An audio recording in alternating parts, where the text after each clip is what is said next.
I still remember the moment they handed me the folded paper napkin. We were seated around a large table in the back corner of Golden Spring Buffet, the kind of place with chipped plates, endless soft serve, and plastic plants covered in dust. My cousin had just given a long-winded toast about modern success and how our generation is redefining what legacy means. Then, like a passing afterthought, she said, "Oh, and Grandpa's here too." That was it. No one stood. No one clapped. No mention of his name, his stories, his service. Just a quick glance down the table to the small, quiet man who had spent a lifetime building everything we were now taking for granted. He sat there in his pressed flannel shirt, smiling, nodding, the way people do when they know they're invisible. And then, my sister leaned over and slipped that paper napkin in my hand. "You're the only one who talks to him," she whispered, almost guiltily. "Can you drive him home later?" I still remember the way the napkin felt. Damp, wrinkled, like it had wiped more than a mouth, maybe a memory, maybe a whole man. I've always had this strange bond with Grandpa. When I was little, he'd pick me up from school in his old brown truck that rattled like loose bones down the gravel road. He wasn't the kind to say much, but I liked the silence with him. It wasn't empty. It was full. Somehow. Full of stories he hadn't told yet. Once, in 5th grade, we had a hero day at school. Other kids brought in firefighters or their dads in business suits. I brought Grandpa. He didn't want to go at first, said he was just an old mechanic who knew how to keep quiet. But I knew better. He wore his service jacket from the war. The sleeves were a bit too short now, and the medals had dulled with time. But when he stood in front of the class and simply said, "Sometimes bravery is just staying when it's easier to run," I watched every head turn. Even Mrs. Peterson had tears in her eyes, but somewhere along the years, the family forgot. Or maybe they chose not to remember. At that dinner, everyone else was talking about vacation homes, IPOs, school acceptances. And there he was, peeling an orange with the same quiet focus he'd once used to fix broken engines in a storm. No one asked him how he got there. No one asked what he thought about anything. It wasn't anger I felt. It was something quieter, a kind of ache, like watching someone fade from a photograph before your eyes. I helped him into the passenger seat after dinner. He was slower than I remembered. Every step seemed to pull something old and heavy from the earth. "Thanks for driving me, kid," he said, eyes straight ahead. I wanted to say something. Anything. Something about how wrong it was. About how they didn't deserve him. But I stayed quiet too. Sometimes silence is the only language grief understands. The thing is, Grandpa never talked about the war. Not really. He kept his medals in a small tin box, tucked behind an old Bible on the shelf. I once asked why he didn't display them. He just shrugged. They were earned in noise. They deserve some peace. But after that dinner, after that napkin, I couldn't let it go. Not this time. I started asking questions, not to him. At first, to his old army friends, to dusty documents and boxes labeled classified.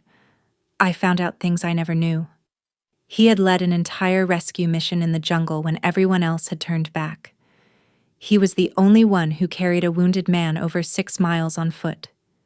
He had written letters for the dying, buried the ones who didn't make it, and never once asked for thanks. When I brought it up, weeks later, he looked down at his hands. "I was just trying to get everyone home," he said. And then, for the first time, he looked tired. Not physically, spiritually. Like the weight of being forgotten was finally heavier than any war. That's when I decided. I reached out to the Veterans Committee. I sent in what I'd found. I filled out forms. I called the mayor's office. I didn't know what I was hoping for exactly. Maybe just a moment where the world would pause and say, "We see you." Not just me. All of us. I didn't tell him what I was planning. He still thought I was just that stubborn grandson with too much time on his hands. But on a warm Sunday morning in May, I drove him back to the local courthouse lawn.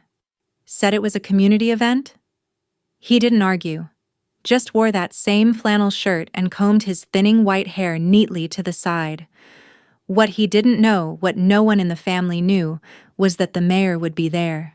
The judge. My commanding officer. His name, carved into a stone plaque. A citation read out loud for everyone to hear. Not just for what he did in war, but for the quiet dignity he held for the next 50 years. When they called his name, he looked at me like it was some mistake. Then the judge saluted. Then my unit stood up and saluted too. Then the mayor. And finally, every person on that lawn. Even the wind seemed to pause. He didn't say much afterward. Just kept folding and unfolding the citation paper like it might disappear if he let go. Later that night, he sat on my porch, cup of tea in hand, looking out toward the trees. "You didn't have to do all that," he said, softly. But I did. I really did. Because some people, the best people, never ask to be remembered. They just keep showing up. Quietly, steadily, lovingly. Until one day, they vanish from our stories, simply because they never asked to be the hero. But I saw him. I still do. And I hope maybe now, others will too. That evening, after the ceremony, I drove Grandpa back to his house, a small, weather-worn place on the edge of town, where the wood creaked like an old violin and the porch light buzzed like it had something to say, but forgot the words halfway through. He didn't say much on the ride home, just looked out the window, his fingers occasionally tracing the edge of the citation in his lap like it was something sacred. I didn't press him. Sometimes silence is its own kind of thank you. I remember when Grandma passed. It was a cold January morning, the kind where the frost paints lace patterns on the windows, and you can't tell if the ache in your chest is from the weather or something deeper. She was the warm one, always humming, always baking, always filling the house with smells and softness.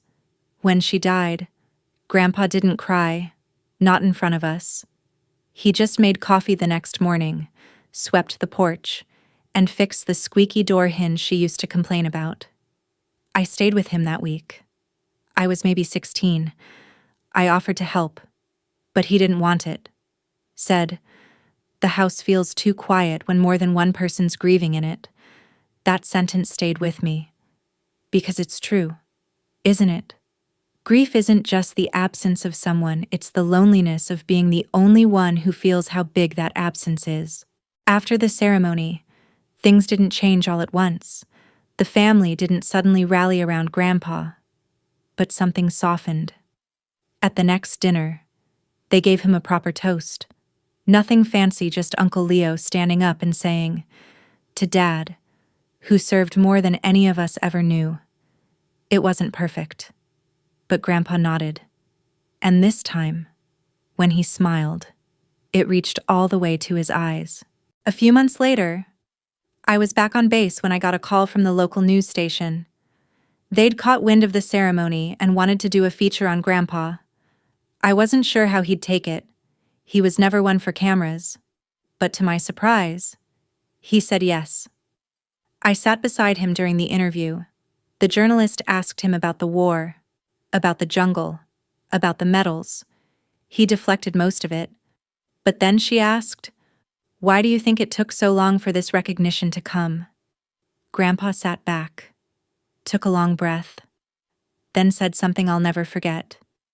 "I think sometimes, when people see someone who's always calm, always steady, they assume that person doesn't need anything. No attention, no gratitude, no help. But truth is, everyone needs to be seen, even the quiet ones, especially the quiet ones. And that's when it hit me.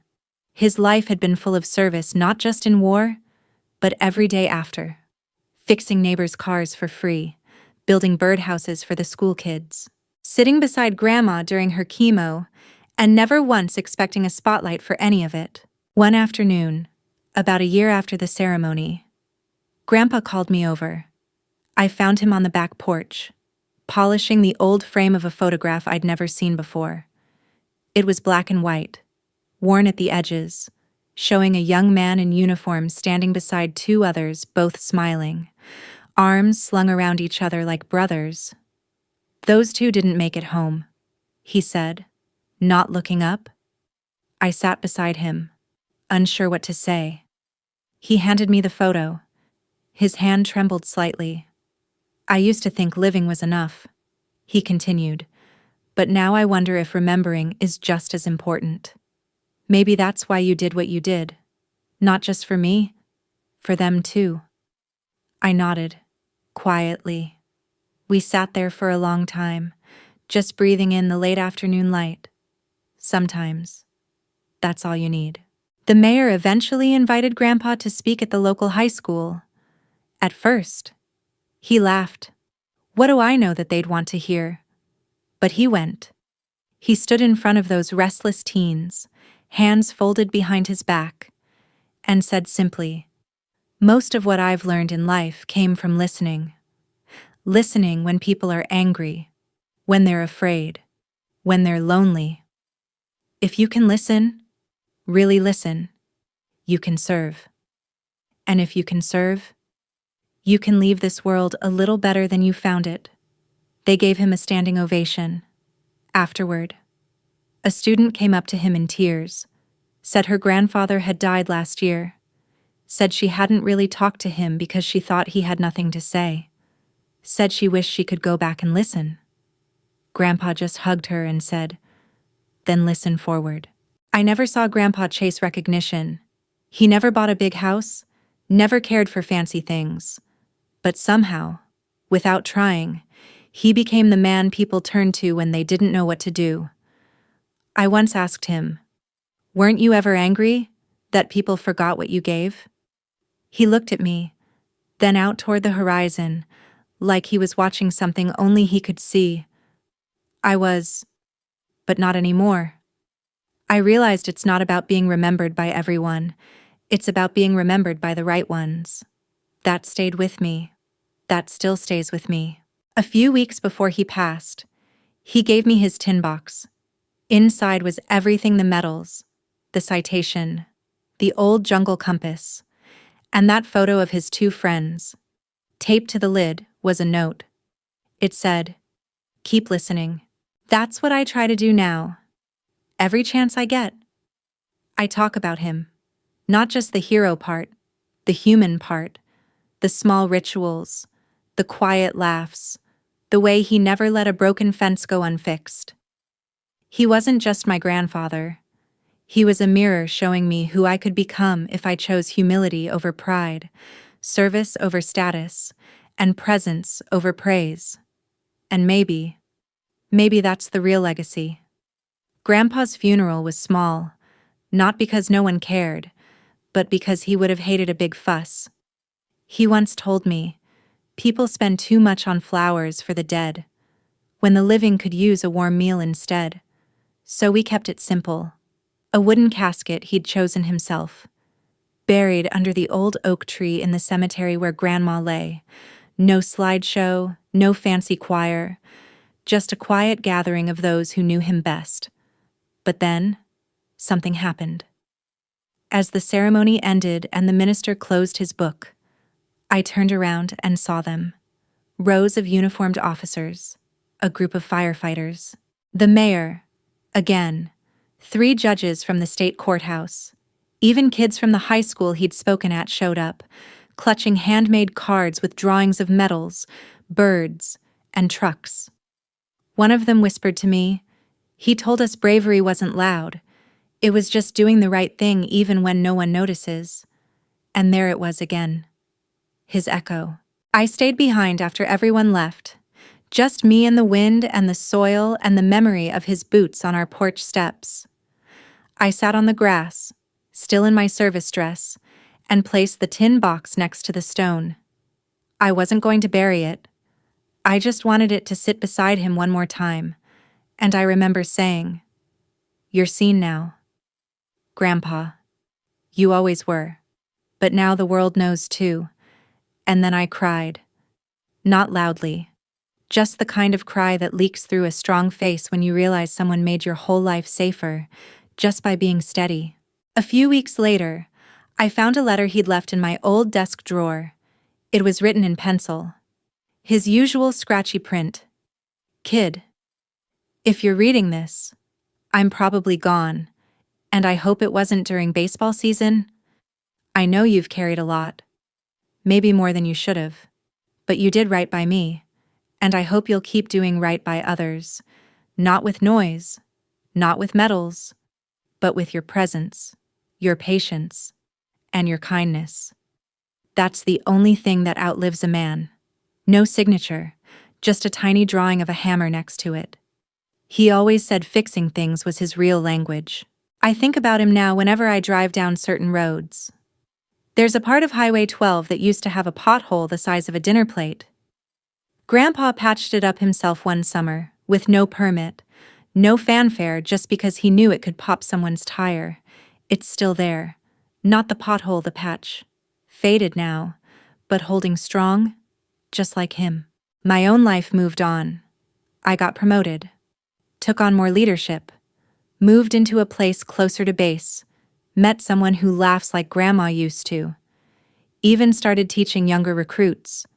And every time one of them says something like, "I want to make a difference," I think of Grandpa peeling an orange in silence while the world talked over him, and I say, "You don't need a podium. Just show up. Every day. For the people who never ask." Last Veterans Day, the town finally renamed the small park near the old mechanic shop. It's now called Harlan Maynard Memorial Park. There's a stone bench with his name carved in oak lettering, and a small plaque underneath. He fixed what was broken in engines, in people, in silence. I sat there alone the first morning it opened. An older man sat down beside me with a dog, nodded, and said, "You knew him." I nodded back. "He was my grandfather." He smiled. "That man once helped me get my car running during a blizzard, didn't even ask for gas money. Just patted my shoulder and said, 'Pass it on.'" We sat there a while, the dog snoring at our feet, the sky soft with early sun, and I thought, this is what legacy looks like. Not gold, not loud stories, just people showing up, decades later, still remembering how someone made them feel seen. Sometimes I still talk to him, not out loud, just in that quiet inner place, like when I mess something up and I hear him say, "Well, you didn't break the sun, kid." Or when I get praised for something simple, and I feel that gentle nudge. Don't let the applause trick you into thinking you're done. I think that's how we carry the ones who mattered. Not with grief that never ends, but with reminders that never leave. So here I am, sharing this. Not because I need sympathy, not even because I need you to admire him, but because I think maybe you've known someone like him too. Someone the world passed by. Someone who made the coffee, patched the roof, wrote the birthday cards no one thanked them for. And maybe you've wondered, like I have, why do we wait until they're gone to see their light? A few years passed. The town kept growing new stores, a few shiny buildings, a big supermarket where the old bakery used to be. The world seemed louder now, faster, everyone on their phones, chasing something. But the bench at Harlan Maynard Memorial Park stayed the same. Sometimes I'd pass by and see someone sitting there, a young man with earbuds, a woman feeding birds, a father holding a sleeping baby. No one knew they were sitting in the presence of a legacy. But I did. One fall afternoon, I brought my own son there. He was 5 then, curious, stubborn, always asking why like the word had no end. We sat on the bench, and I pointed to Grandpa's name carved into the plaque. "That's your great-grandpa." I said. He was a quiet man, but he listened better than most kings. My son traced the letters with his little fingers. Was he famous, he asked? I smiled. No, but he mattered. He tilted his head, the way kids do when something doesn't quite click. Isn't that the same thing? And I sat there stunned, because he was right. In a world obsessed with recognition, Grandpa had chosen relevance. He mattered in ways fame never could to neighbors, to family, to strangers on snowy roads. He was the kind of man who left you better just by being near. I looked at my son and said, "You know, he once told me that being useful was the closest thing to being important. Not for money, not for praise, just to be needed, to serve." He nodded, but I don't think he fully understood. Not yet. But I hope one day he will when life gets hard, when things fall apart, when silence feels heavier than noise. Maybe then, he'll sit on this bench and remember. I didn't tell many people this, but after Grandpa died, I kept the tin box, not because I needed the medals, though I polished them now and then, but because of what was underneath the medals. Tucked in the bottom of the box was an old folded grocery list, scrawled in his familiar handwriting: eggs, nails, fix lawnmower, visit Tommy's grave, call Shirley back, mail June's letter, watch the sky. The last line hit me the most. Watch the sky, like a reminder that even the man who fixed everything still found time to sit quietly and look up. I think that's what made him strong. Not just his service, not just his duty, but his stillness, his ability to pause, to observe, to stay soft in a hard world. I try to do that now. Every Sunday. I take 15 minutes to sit on the porch, no phone, no distractions, just the sky and the breeze and the sound of my own breathing. Sometimes I feel him beside me, not like a ghost, like a shadow of love that never quite left. When I tell people this story, some of them get quiet, some tear up, some ask why I went to all the trouble of honoring a man who never asked for it. But here's the truth. Some people never ask to be honored because they're too busy being honorable, and that's exactly why we must. Because they won't clap for themselves. They won't write the memoirs. They won't post about their good deeds or ask for likes. They'll just keep doing the quiet work until their hands are tired, their voices fade, and all that's left is the warmth they gave away. And if we don't tell their stories, who will? I still wear Grandpa's old watch sometimes. It's not fancy. The leather is cracked. The glass is scratched. But it keeps time perfectly. Just like him, old, worn, humble, but steady. Every tick feels like a whisper. Keep going. Keep showing up. Keep listening. One time, I was at a community meeting where tempers flared, someone yelling about property lines, someone else arguing about budget, and I remembered something Grandpa once said during a family argument. You don't need to be loud to be heard. Just true. So I stood up, took a breath, and spoke slowly. People quieted. They listened. Not because I had a title, but because I carried his tone. Now, years later, his name lives on not just in the park, or the plaque, or the ceremony, but in my voice, in the way I treat the janitor the same as the CEO, in how I let others speak first, even when I have something to say, in how I hug my son tight when he's done nothing special just because Grandpa taught me something that no degree, no medal, no trophy ever could. It's not the applause that defines a man. It's the echoes. So if you're reading this or listening and someone comes to mind, a person who shaped you, who sat beside you when the world was too loud, who made you soup without needing a reason, who left behind more than they took, I hope you'll reach out to someone and tell their story, even just a piece of it, even if you think it's small, because there's no such thing as a small story when it comes to love. Not long ago, I was invited to speak at the local college. They were holding a leadership seminar, and someone, probably one of my recruits, had mentioned my name. At first, I laughed. Me teaching leadership.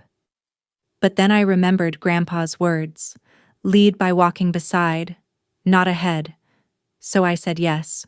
The auditorium was packed. Rows of young faces, full of caffeine and ambition, most of them expecting strategies, tips, maybe a PowerPoint. I walked up with nothing but a small photograph in my pocket, the one of Grandpa, holding me on his lap as a baby, both of us grinning like fools. I held it up and said, "This man taught me everything I know about leadership without ever once using that word." They stared at me, puzzled. So I told them he never barked orders, never made demands, never strutted. He just did, quietly, over and over. Things no one thanked him for: sharpening the school pencils before class, repairing fences that weren't his, sitting with sick neighbors he barely knew. Leadership, I said, isn't about getting people to follow you. It's about making people feel safe enough to stand on their own. And as I looked out into the sea of blinking eyes, I saw one young man in the front row tear up. Afterwards, he came to me and said, "My grandpa raised me too. I haven't visited him in years. I just placed a hand on his shoulder. You still have time." Funny thing about time, when you're young, it feels endless. You think everyone who loves you will always be there, sitting in their favorite chair, asking you if you've eaten, nodding silently when the world knocks you down. But then one day, that chair is empty. The voice is gone. And all you have left are the things you forgot to say. That's when the regret sets in. Unless, and here's the miracle, unless you start living like they did, carrying their memory forward, not as sorrow, but as instruction. I now keep a small notebook in my truck. Every time someone does something kind, something simple, unnoticed, generous, I write it down. A cashier who waits patiently, a kid who picks up trash without being asked, a stranger who offers their umbrella. At the top of the page, I wrote Grandpa moments, because I want to remember that goodness doesn't retire. Not long ago, I ran into my cousin, the same one who handed me that napkin years ago at the buffet. She looked older now, a little softer. She asked if I still visit Grandpa's bench. I nodded. "I should have listened more," she said quietly. "When he talked, I thought he was just being slow, but now I see. He was being careful." We sat on the curb that day for nearly an hour. She told me she'd started volunteering at a local shelter, said something shifted in her after the ceremony, after seeing all those strangers salute a man she'd barely looked at. "Do you think he forgave us?" she asked. I didn't hesitate. "He forgave you before you even knew what you'd done." That was the kind of man he was. Sometimes, the greatest strength doesn't come from battlefields or boardrooms. It comes from peeling fruit slowly, from fixing broken things without being asked, from never once needing applause to keep showing up. I tell my son stories about Grandpa now. Not just the big ones, the medals, the ceremony, the park. But the little ones too. How he used to tuck $5 bills in my coat pocket just in case. How he taught me to check the oil every time, not just when the light came on. How he said the best kind of love is the kind that doesn't call attention to itself. My boy listens wide-eyed, the way I used to. And sometimes, when he does something thoughtful like setting the table without being asked, or tying his little sister's shoe, I see a flicker, a quiet echo. They say a person dies twice, once when their body is gone, and again, when their name is no longer spoken. Well, if I have anything to do with it, Grandpa will never die that second death. Because I'll keep speaking. I'll keep remembering. I'll keep telling every young man I mentor, don't confuse volume with value. Some of the wisest people you'll ever meet will speak in whispers. A few days ago, I drove past the mechanic shop Grandpa used to work in. It's closed now. Boarded up. A for lease sign in the window. But someone had spray painted the wall behind it, not vandalism, but a mural. It showed a man kneeling beside a busted bike, handing a wrench to a young boy. Above them, in fading blue paint, were the words, "Fixing is a form of love." I parked the car and just sat there for a while. And I smiled, because even if they didn't sign it, I knew exactly whose hands shaped that truth. It was late spring when I found a dusty shoebox labeled Sundays Only in the back of Grandpa's shed. I'd been helping my aunt clear out the old place, the one he used to tinker in every Sunday afternoon. Just him. A radio playing soft country, and the sweet smell of motor oil and cut grass. I hadn't been in that shed since the day after his funeral. The door creaked open like it was remembering me. The light flickered through the cracked wooden slats, casting quiet stripes of shadow across the floor. And there it was. The box. Inside were old notebooks, each carefully dated in Grandpa's neat block handwriting. I sat down right there on the floor and opened the first one. April 12th, 1998. The first line simply read, "Today. The roses didn't bloom, but the dog wagged her tail when I came home. That's enough for today." It wasn't a journal in the usual sense, not confessions or big dreams. It was observations. A record of small goodness. Gave Mrs. Chen extra tomatoes. She gave me half a pie. Saw a boy help his brother stand up after he fell. Sky was the color of peach tea today. God. I wish June had seen it. And once the world didn't notice me today. That's all right. I noticed it. I felt something break open inside of me. Because these weren't just notes, they were proof. Proof that Grandpa saw the world, every ordinary day of it. Proof that he loved quietly, persistently, without needing acknowledgement. And for decades, he wrote it down not to share, but to remember. To remind himself that small things mattered. I read until the light dimmed, until my fingers were covered in dust and my throat was tight with something I couldn't name. I closed the box and carried it to my car like it held treasure, because it did. It held a map of how to live. That night, I started my own Sundays Only notebook. I don't always write much. Sometimes it's just a sentence. A stranger smiled at my kid. The toast came out just right. Felt Grandpa in the stillness. But writing it makes me feel like I'm anchoring myself in something real, something deeper than the noise of the world. It's like Grandpa handed me a thread, and I'm still holding it. Years later, I shared the notebooks with my son when he turned 10. We sat on the porch, just like Grandpa and I used to, the dusk curling around us like an old sweater. He read a few entries, laughed at the one about the dog chasing the neighbor's turkey, then looked at me with wide, serious eyes. Did he ever write about me? I nodded. I had marked the page long ago. Eli held my hand today. Didn't want anything. Just held it, like he could feel everything I wanted to say but didn't. My son grew quiet, lips pressed together like he was holding back the biggest feelings in the world. He really saw me. I placed my arm around him. He always saw you. That's the thing, isn't it? So many of us walk through life just hoping someone sees us, not for our achievements or looks or titles, but for the little things, the way we hum when we're happy, the way we tap our foot when we're nervous, the way we sit up straighter when someone believes in us.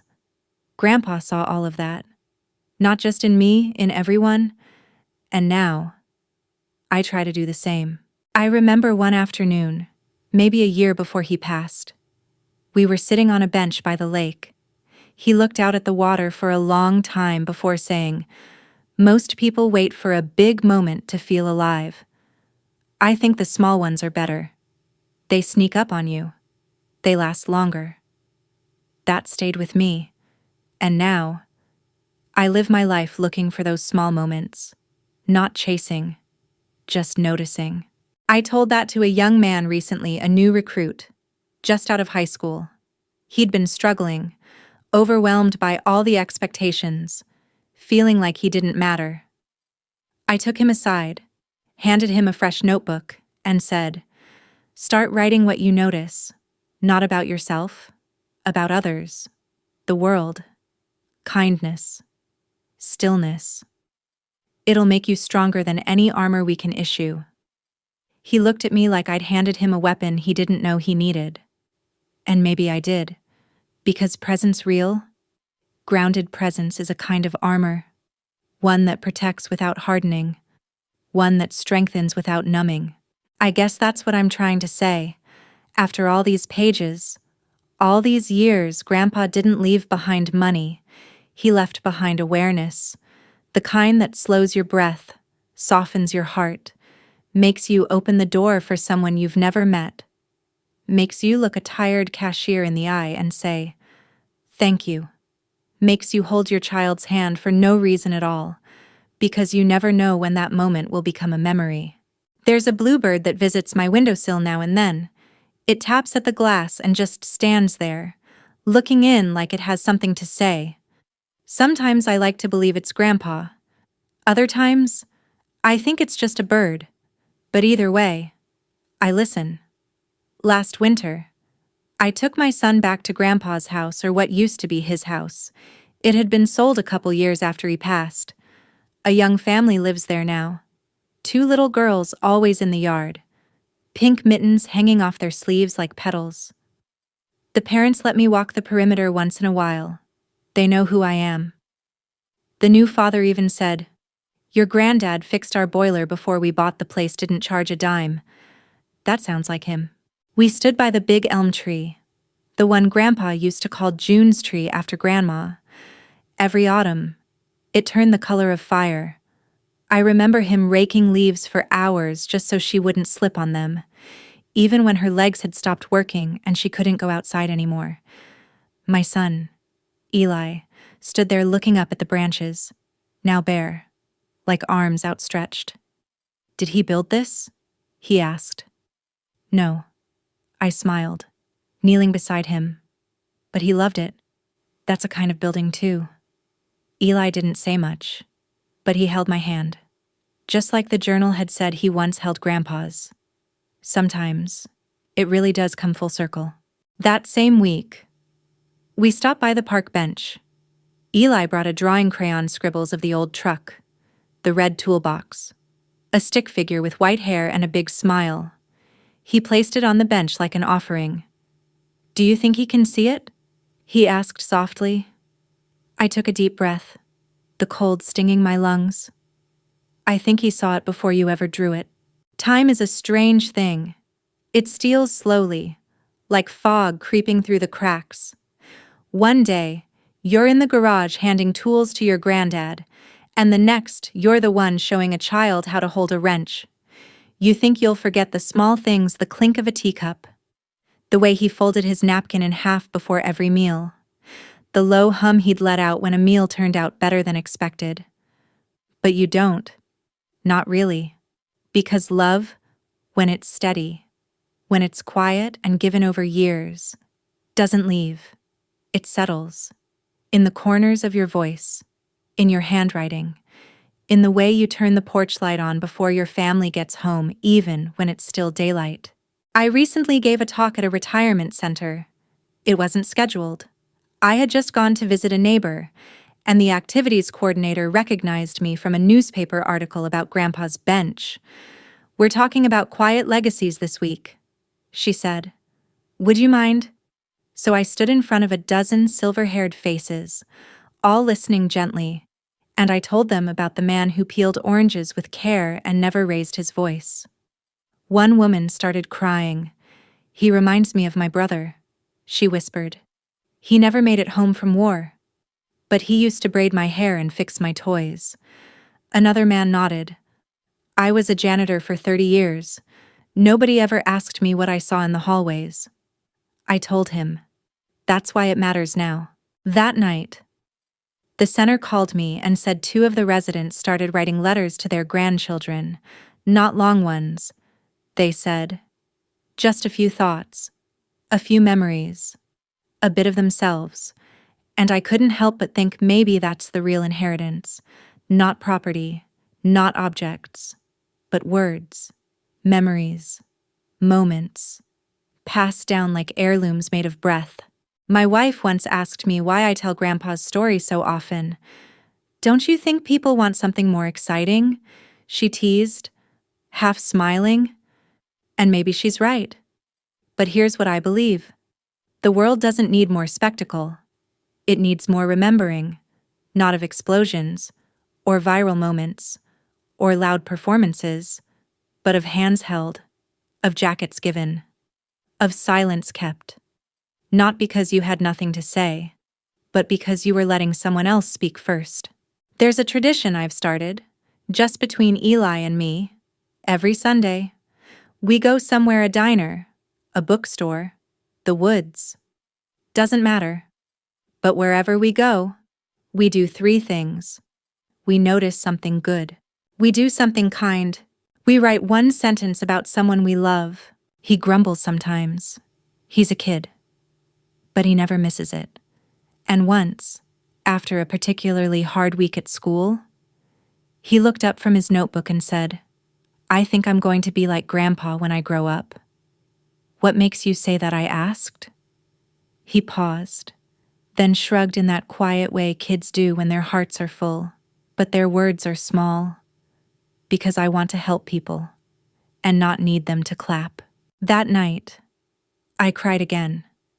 In the dark, softly, not from pain, but from the weight of knowing Grandpa didn't just teach me how to live, he's teaching my son too.